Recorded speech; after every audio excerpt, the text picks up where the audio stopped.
Muy bien, entonces habíamos visto dos cosas importantes. Uno, la cuantización del momento angular orbital, y dos, la cuantización del momento dipolar magnético orbital.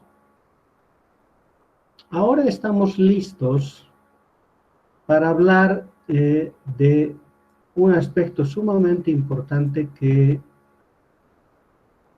se denominan las reglas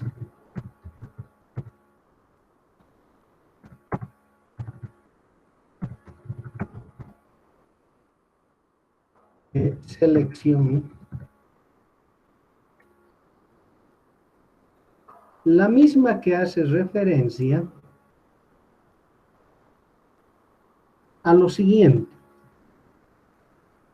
Nosotros habíamos visto de que en los átomos hidrogenoides, en principio, además de las coordenadas espaciales y temporales, había una dependencia de estos números, n, l y m sub l respectivamente, que según la tabla, deben ustedes recordar, da lugar, digamos, a funciones que habíamos escrito nosotros de esta manera.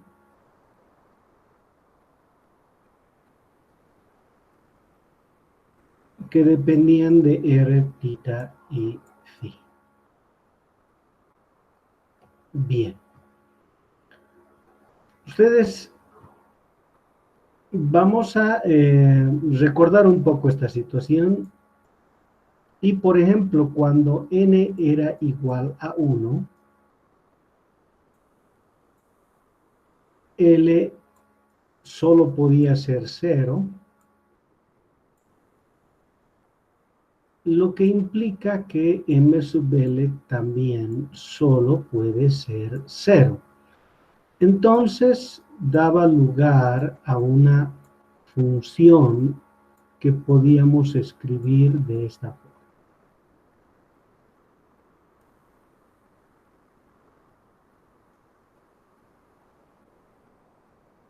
Bien, de ahora en adelante, cada una de estas funciones va a representar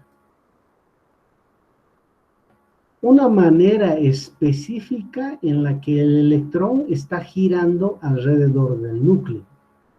¿Qué quiere decir? Esto representa un estado dinámico del sistema.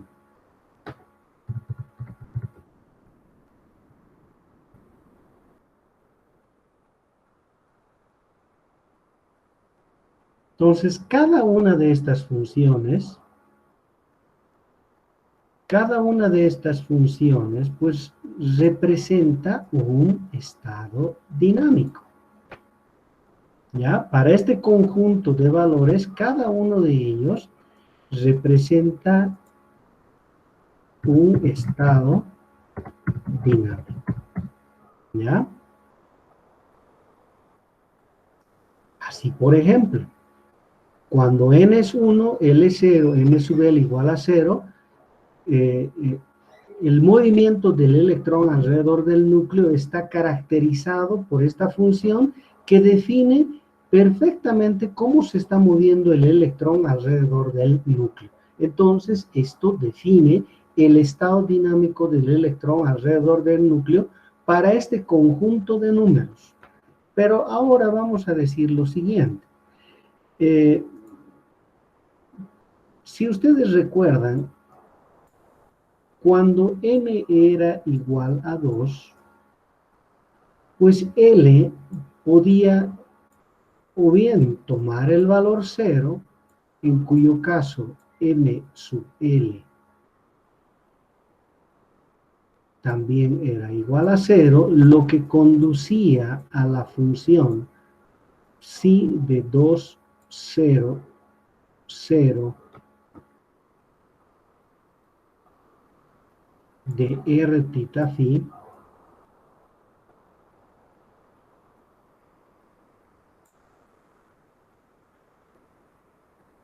pero también había la opción de que L fuera igual a 1,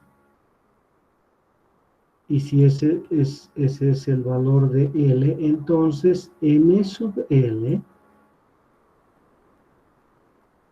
podía ser un conjunto de valores dados por menos 1, 0 o más 1. Eso implicaba que teníamos tres posibilidades que podíamos escribir de esta manera.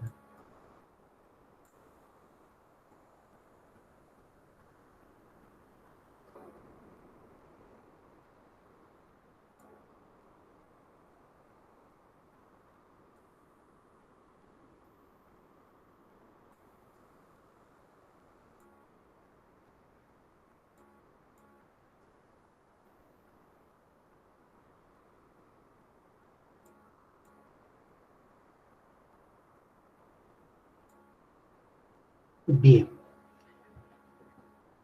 Y así sucesivamente. Entonces, comienza a aparecer una cantidad, digamos, de estados dinámicos para ciertos valores específicos de estos números cuánticos. Entonces, si nos concentramos, por ejemplo, solo en n, diríamos que para n igual a 1 hay un solo estado dinámico posible, pero cuando n es igual a 2 hay 4 estados dinámicos considerando solo estos números, ¿verdad? Entonces, hay 4 formas específicas en las que el electrón se puede mover alrededor del núcleo en este estado definido por n. Pero, ¿por qué nos interesa en este caso n? ¿Por qué? Porque sencillamente habíamos visto que la energía del electrón moviéndose alrededor del núcleo estaba dado por esta expresión.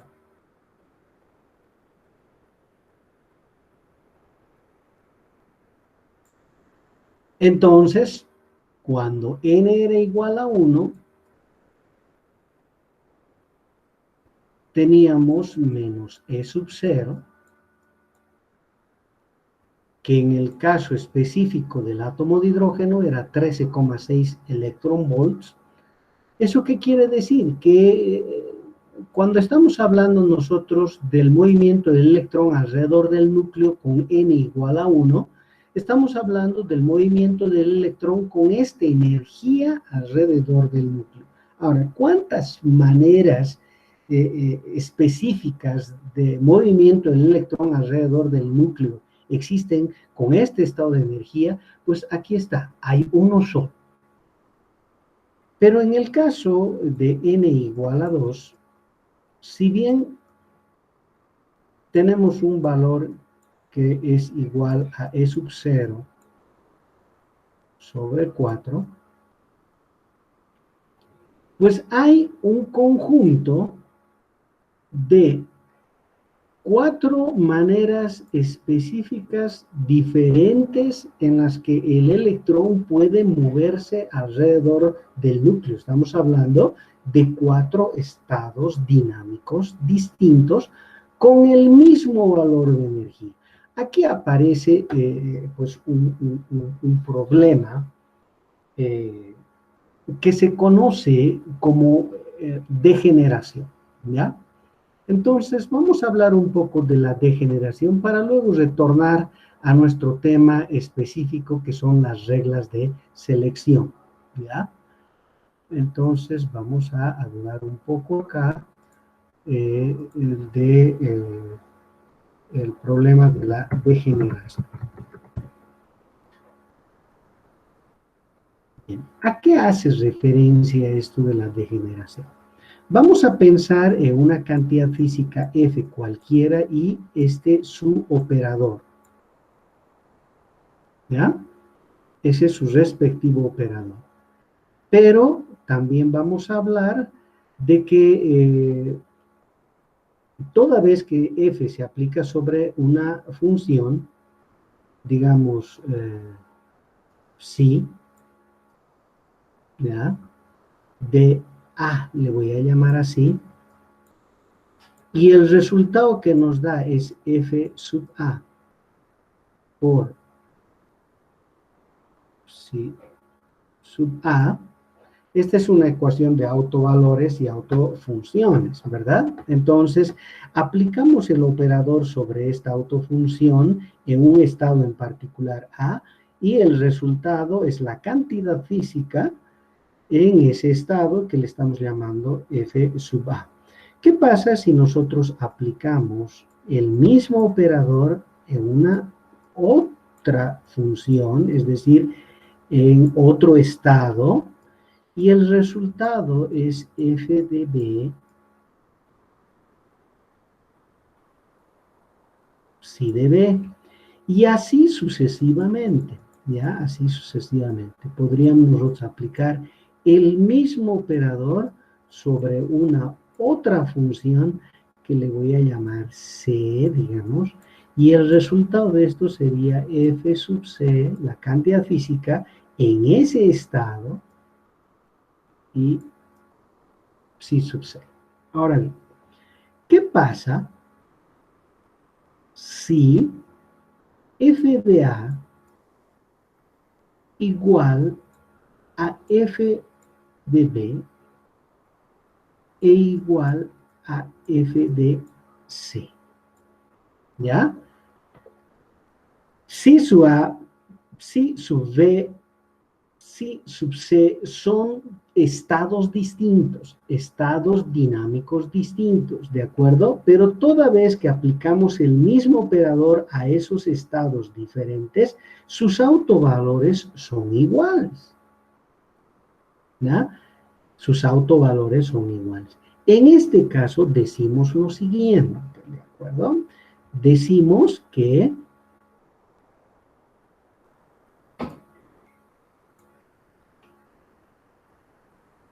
si sub A,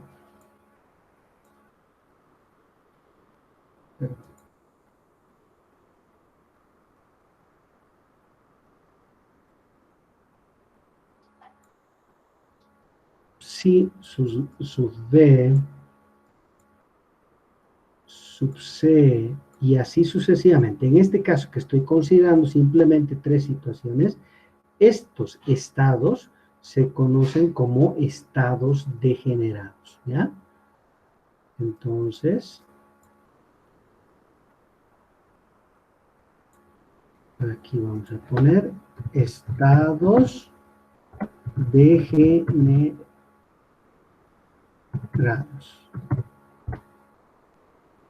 Entonces, ¿qué es la degeneración? ¿Ya? Toda vez que existan diferentes estados dinámicos con el mismo autovalor, entonces esos estados dinámicos son estados degenerados, ¿de acuerdo? ¿Por qué hago referencia a esto? Por esta situación, ¿ya? Por esta situación. Fíjense que acá este estado, este otro y aquel, todos ellos, ¿ya? Tienen exactamente el mismo valor de energía. O sea que toda vez que aplicamos el operador de Hamilton sobre cada una de estas funciones, obtendremos exactamente el mismo autovalor. A ver, voy a escribirlo acá. Agarramos, escribimos el operador de Hamilton de nuestro problema y lo aplicamos sobre la función psi200 de R tita phi.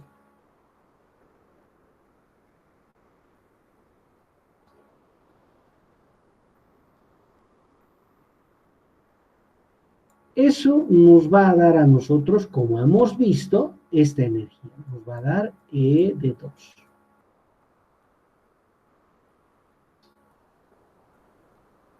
Eso ustedes lo pueden probar, no debería ser necesario, porque el problema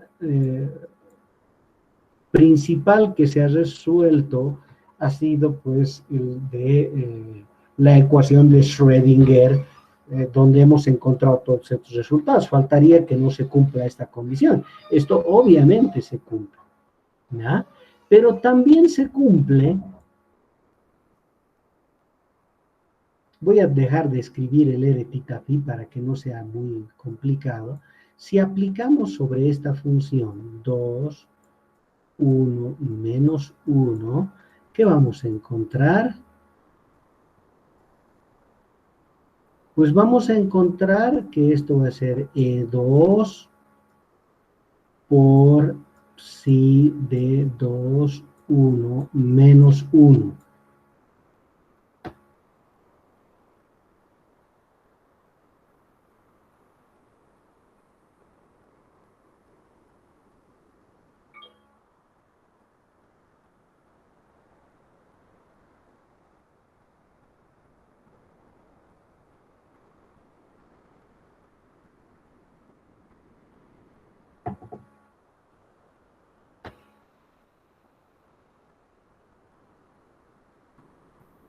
Lo mismo si hacemos con estas, por favor, ¿ya? Ustedes pueden continuar haciendo para estas. Entonces, aquí tenemos el problema de la degeneración, en el sentido de que existe un cierto número de estados dinámicos que corresponden a un mismo autovalor. En este caso, el autovalor es la energía. Sabemos que su operador es el operador de Hamilton, ¿verdad? Entonces se definen a estos como estados degenerados, ¿de acuerdo? ¿Ya? Pero lo que estoy haciendo acá es en general, no necesita ser exclusivamente el operador de Hamilton. Hay el problema de la degeneración. Toda vez que exista más de un estado dinámico con el mismo autovalor, entonces estamos hablando de estados degenerados. Y esto es sumamente importante, por favor, ¿ya? Si queremos definir de manera general a todos los estados como estados degenerados, entonces este sería el estado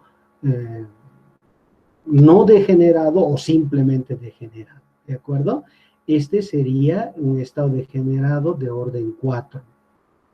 Y así sucesivamente, dependiendo de cuántas sean las funciones con el mismo autovalor, entonces el orden de la degeneración representa el número de estados dinámicos que poseen el mismo autovalor. Veremos un poco más adelante que si nosotros nos concentramos en el número L, ¿ya? En el número L, sabemos que por el número L hay cuantización del momento angular. Pero, por ejemplo, con este L, la magnitud del momento angular es raíz de 2 veces h barra. Pero para el mismo L existen 3 estados dinámicos, pues con el mismo valor de L. ¿De acuerdo? Entonces hay una degeneración por L. Entonces eso tiene que ser bien comprendido. ¿De acuerdo? Ok, ¿alguna consulta hasta aquí?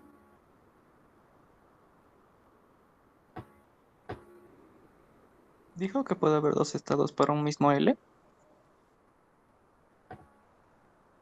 En este caso, con L igual a 0, hay un solo estado, ¿verdad?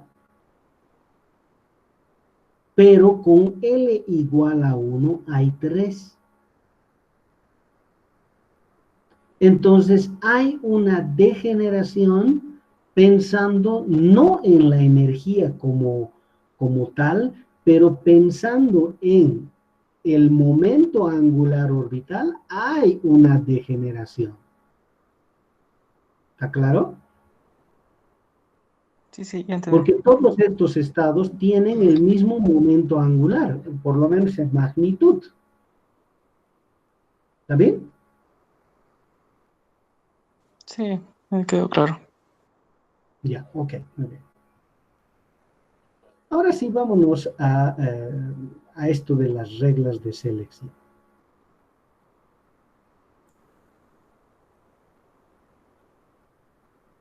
Y diremos una cosa, ¿ya? Para no entrar en mucho detalle, porque hay mucho detalle, ¿de acuerdo? Hay muchísimo detalle. Yo simplemente voy a decir que aquí tiene que ver el principio de conservación del momento angular.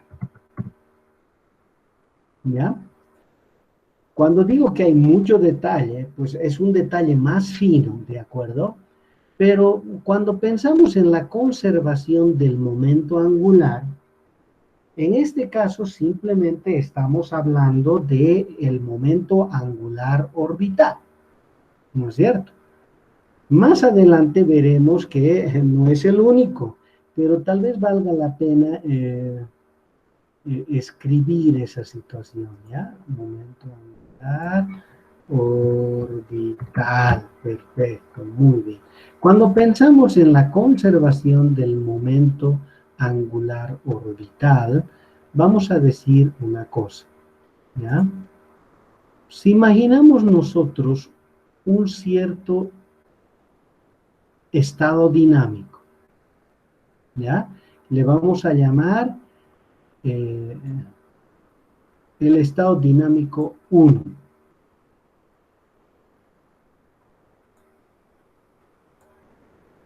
Y por acá vamos a poner el estado dinámico, para no entrar en mucho detalle, pues por favor, porque si no se va a volver esto una jaula de la que no vamos a poder salir. Ya, ok. Estoy hablando de dos estados dinámicos posibles para el electrón. Entonces, ¿qué es lo que puede hacer el electrón? Hemos visto espectros de emisión y me voy a concentrar fundamentalmente, digamos, en esa situación. Entonces, ¿qué es lo que va a hacer? Cuando hablamos nosotros de una transición, estamos en la situación siguiente, ¿de acuerdo? De si el electrón que se encuentra en el estado dinámico 1 puede ir al estado dinámico 2. ¿Ya? Puede hacer esto. La pregunta es, ¿puede o no puede? En principio parecería que no existe restricción para que el electrón pase de un estado dinámico posible a otro estado dinámico posible. Pero eso no es así, ¿ya? Debe cumplirse, además del principio de conservación de la energía que ya hemos visto cuando estudiamos las transiciones que daban lugar a las series de Lyman, eh, Brackett, Pufund, Balmer y todo aquello, ¿verdad? Habíamos simplemente pensado en el principio de conservación de la energía y daba lugar a una ecuación de donde podíamos conocer la longitud de onda de la radiación que emitía. Es decir, esto es fundamental, por favor. ¿Ya? Entonces, cuando el electrón se encuentra en un estado dinámico que le estamos llamando 1 y queremos ver si puede saltar a un estado dinámico 2, sabemos nosotros de que esto va a generar la emisión de un fotón, pero ese fotón en principio ahora no nos interesa en términos de energía, ¿ya? Aquí hay un fotón.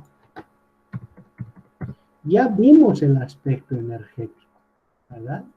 Este tenía una energía E del estado 1, este E del estado 2, y el principio de conservación de energía pues nos indicaba que la diferencia de energía entre dos estados debería ser la energía que portaba el fotón, donde hacíamos que se cumpla obviamente el principio de conservación de la energía. Ahora estamos interesados en un aspecto un poquito a mayor profundidad. Hablemos del principio de conservación del momento angular. Entonces, la pregunta es, ¿el fotón tiene un momento angular? ¿Ah? Y la respuesta es sí, ¿ya? Tiene un momento angular que le vamos a llamar L de gamma, ¿de acuerdo? Siendo que gamma es el símbolo que le vamos a asociar a nuestro fotón. Tiene, ¿de acuerdo? Bien.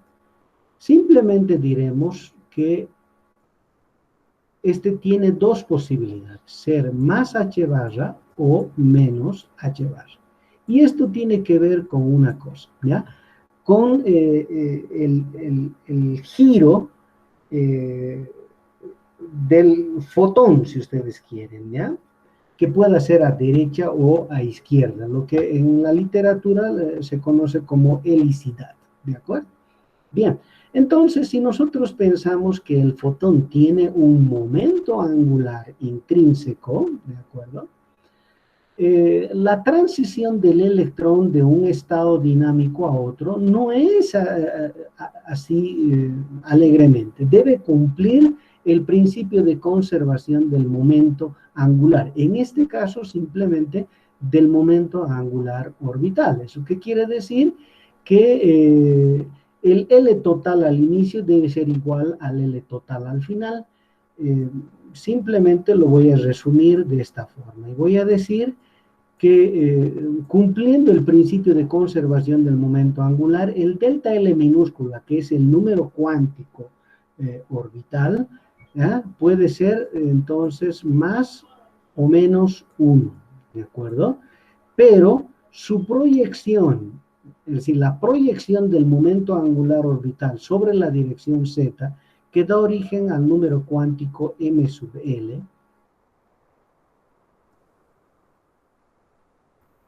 pues puede tomar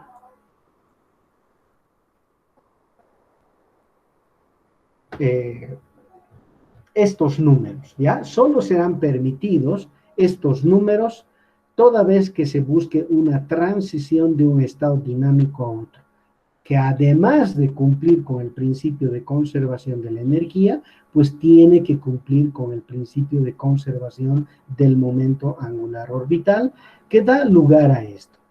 Ahora,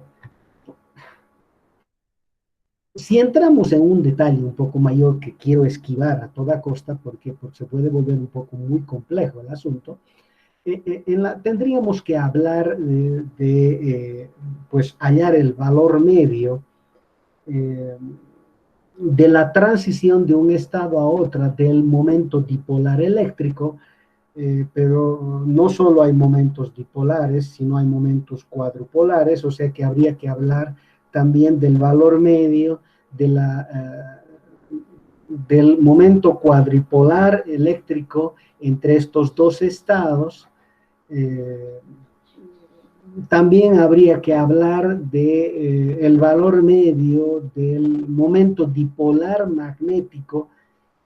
Cada uno de ellos, si son diferentes de cero, entonces nos dicen que hay una probabilidad diferente de cero de que se produzca el salto, y cuando son ceros, la probabilidad de cero. ¿Eso qué implica? Que hay ciertos saltos que son posibles y hay ciertos saltos que no. Ya, sin entrar en ese detalle, que yo no deseo hacerlo, porque no es un curso específico, digamos, eh,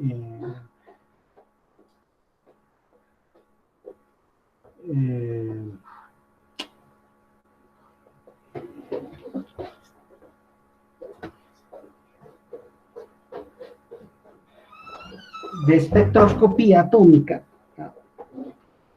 diremos que se deben simplemente a problemas de conservación del momento angular orbital en este caso, ¿de acuerdo? Entonces, frente a la pregunta, ¿será posible que el electrón pueda saltar de un estado dinámico a otro? Entonces, pueden haber dos respuestas. Sí, si obedecen estas reglas de transición o de selección, ¿de acuerdo? Y no si no las obedecen. O sea que hay transiciones permitidas, ¿ya? Esto va a dar lugar a transiciones permitidas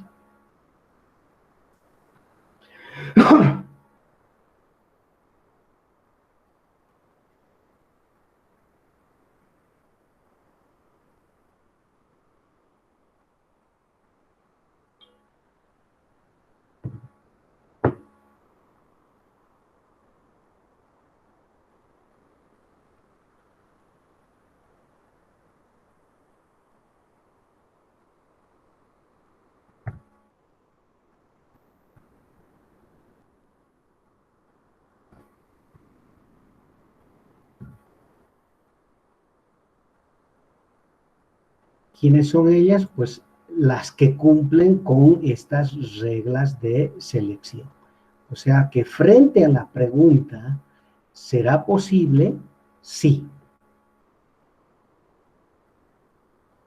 ¿Hay transiciones permitidas? Sí. ¿Quiénes son aquellas? Las que cumplen con estas condiciones. ¿De acuerdo? Bien. En sentido contrario, ¿será posible? La respuesta es sí, siempre y cuando se cumplan las reglas de selección que estoy mostrando acá. ¿Ah? Pues además de cumplir obviamente con el principio de conservación de la energía. Entonces, para el caso específico de los átomos hidrogenoides, veríamos más o menos de la siguiente forma. ¿De acuerdo?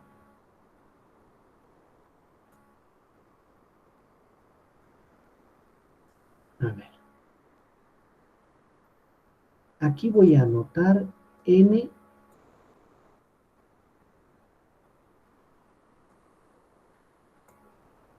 igual a 1. ¿Ya? Aquí estará N igual a 2. Pero me van a permitir que ponga esto de esta manera, porque lo contrario se complica un poco la cosa, ¿ya?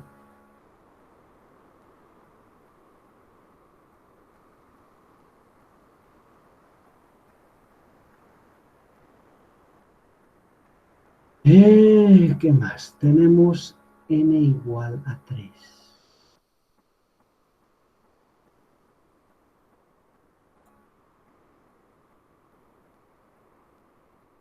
Bien, esto va a ser cuando L es igual a 0. ¿De acuerdo? Cuando L es igual a 0, y aquí voy a anotar yo M sub L igual a 0. Quisiera hacerlo en 3 dimensiones, pero solamente vamos a complicar sin motivo, ¿ya? Esto es M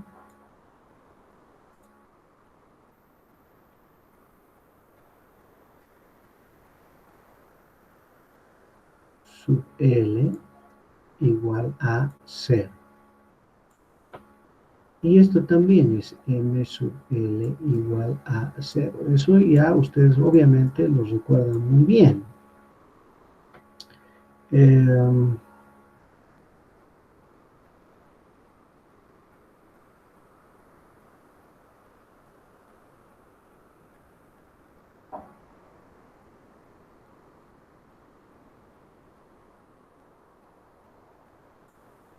Esto es con L igual a 1.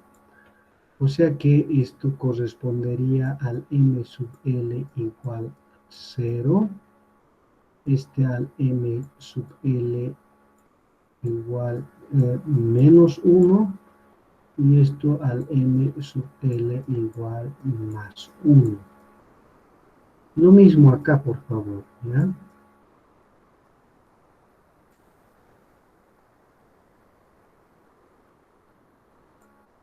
Lo estoy dibujando con otro color para evitarme hacer la tercera dimensión, ¿ya?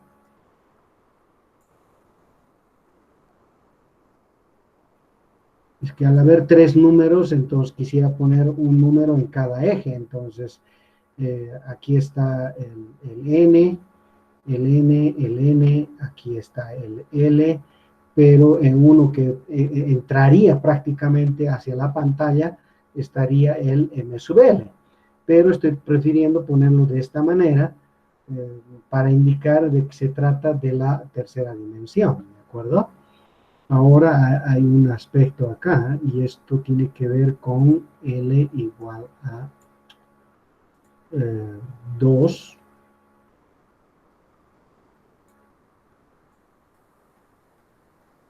Podríamos hacer para más n's, pero con n igual 3, pues hay también L igual a 2. Entonces habrían 5 líneas, ¿verdad? Esto sería el M sub L igual menos 2,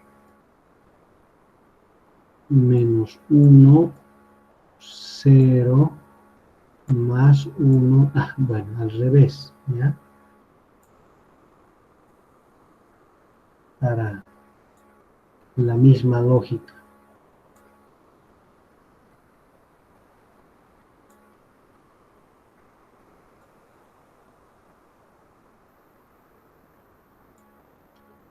Bien, creo que hasta aquí ya vamos a poder comprender muy bien esta situación. Ok. A ver, digamos, vamos a hablar de espectros de emisión, ¿de acuerdo? Vamos a ver de un estado de mayor energía a uno de menor energía. A ver, concentrémonos en el primer estado excitado y el estado fundamental, ¿de acuerdo? Ok, entonces, la primera pregunta. Si tuviéramos acá el electrón, voy a poner en amarillo. Si estuviera acá el electrón, preguntamos, ¿será posible esto? ¿Será posible esa transición? Estamos en el primer estado excitado de energía y queremos ver si el electrón, estando específicamente bajo estos números cuánticos, podría ir a este estado cuántico. En términos de conservación de energía, pues no habría ninguna dificultad, ¿verdad? Solo tendríamos que pensar que el fotón debía llevarse la diferencia de estos dos estados de energía. Ok, pero a ver, se cumplen con estas reglas, es decir, ecuaciones. A ver, veremos si cumple con esto. Primero, el delta L o es más 1 o es menos 1. El delta L, el L de este estado es 0, el L de este estado es 0. 0 menos 0 es 0. O sea que el delta L de esta transición es 0. ¿Es posible eso? Pues no. Entonces, ¿qué decimos? Frente a esta pregunta, si es posible o no esa transición, pues la respuesta es no. ¿Ya? Esta es una transición prohibida.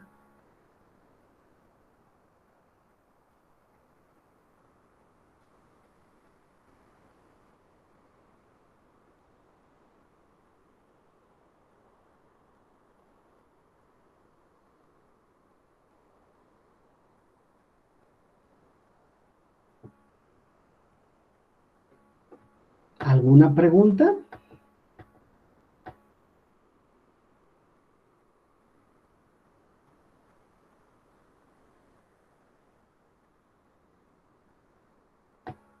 No, parece que ya está claro. Es decir, en términos de energía no habría ningún problema de que salga un fotón de acá, pero el fotón se lleva pues un momento angular.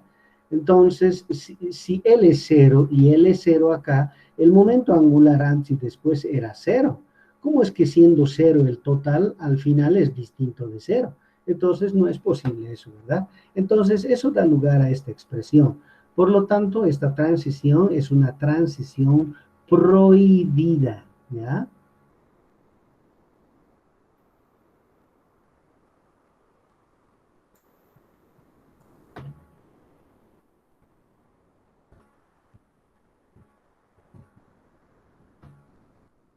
Ahí está. Muy bien. A ver, veremos cómo funciona en el caso de nuestro electrón, digamos, en alguno de estos estados. Digamos acá. ¿Qué pasa si nuestro electrón está acá? Con N2, L1, pero M sub L menos 1 de acá. La pregunta es, ¿será posible esto? Ahí está nuestro problema. A ver, veremos si funciona. Primero vamos a ver si cumple con esta regla de selección. A ver, el L inicial es 1. El L final es 0. 0 menos 1 menos 1. El delta es menos 1. ¿Cumple con esta regla de selección? Sí. En principio cumple con aquello. Ahora veremos si cumple con esto que está acá. El M sub L final es 0. El M sub L inicial es menos 1. 0 menos menos más 1. ¿Es posible el delta M sub L más 1? Sí, ahí está, cumple. Entonces, esta transición sí había sido permitida, ¿no? Esa es una transición permitida. Eso puede ocurrir. Ahora vámonos a esta situación. Si está aquí, ¿será posible esto?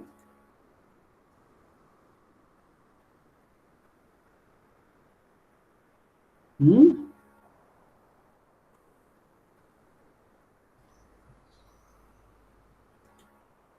Como vemos, 0 el final, 0 el inicial, delta es 0.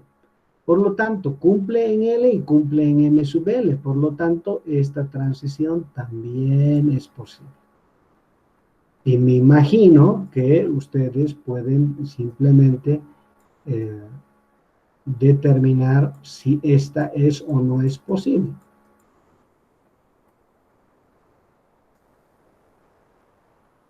¿Qué dicen?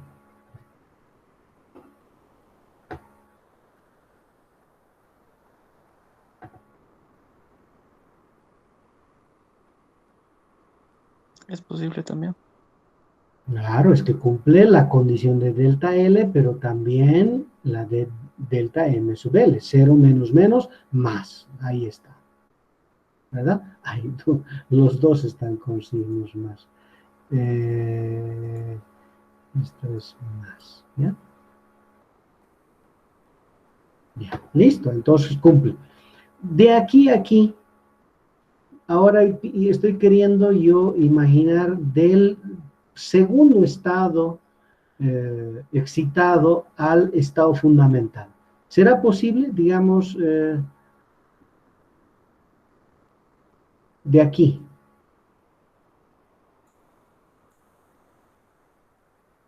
De aquí. ¿Será posible a este estado o a este estado? ¿Será posible esto? No. ¿Qué dije? No y no.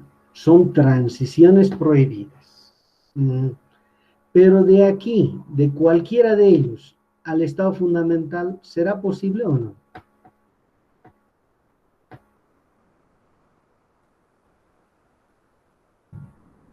Sí, la respuesta es sí, de aquí a aquí se puede. La pregunta, ¿de aquí a aquí se puede o no?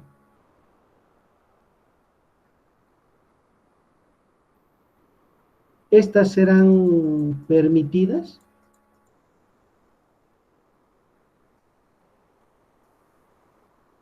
Porque toditas estas de aquí a aquí sí son permitidas. La pregunta es, ¿de aquí a aquí son permitidas o no?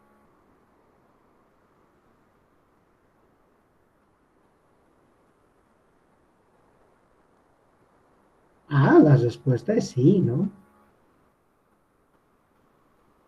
O sea, de estos que normalmente se los conoce como P, estos como S, ¿verdad? Transiciones SS están prohibidas, pero transiciones PS sí lo están, ¿no? Ahí está. ustedes podrían completar las transiciones, si son posibles, desde L2 hasta L0. ¿Qué dicen? De L2 a L0, ¿son permitidas esas transiciones o son prohibidas?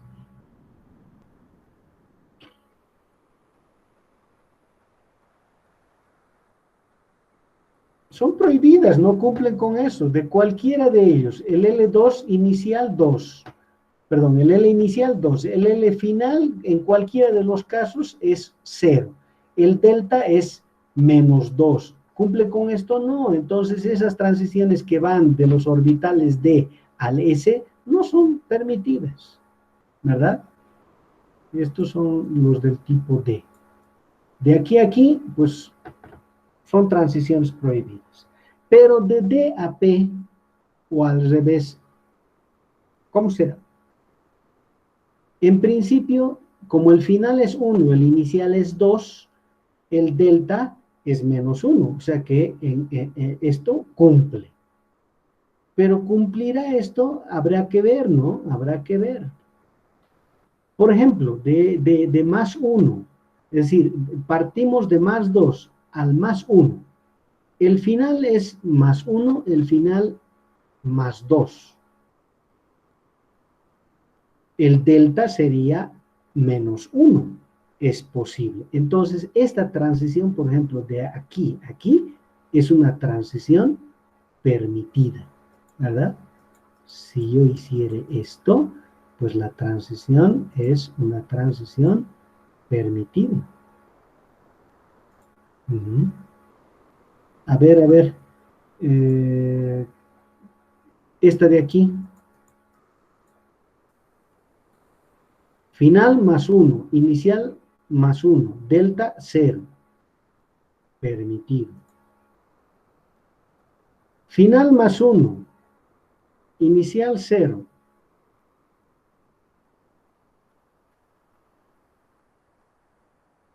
Permitido. A ver a este. Final más 1, inicial menos 1. Más 1, más 1, más 2. Esta transición aquí a este estado es prohibida. Y así sucesivamente, ¿no? Estamos entrando dentro de un detalle un poquito mayor de las transiciones electrónicas de un estado a otro, ¿ya? Ustedes, por favor, completen con calma esto, ¿de acuerdo?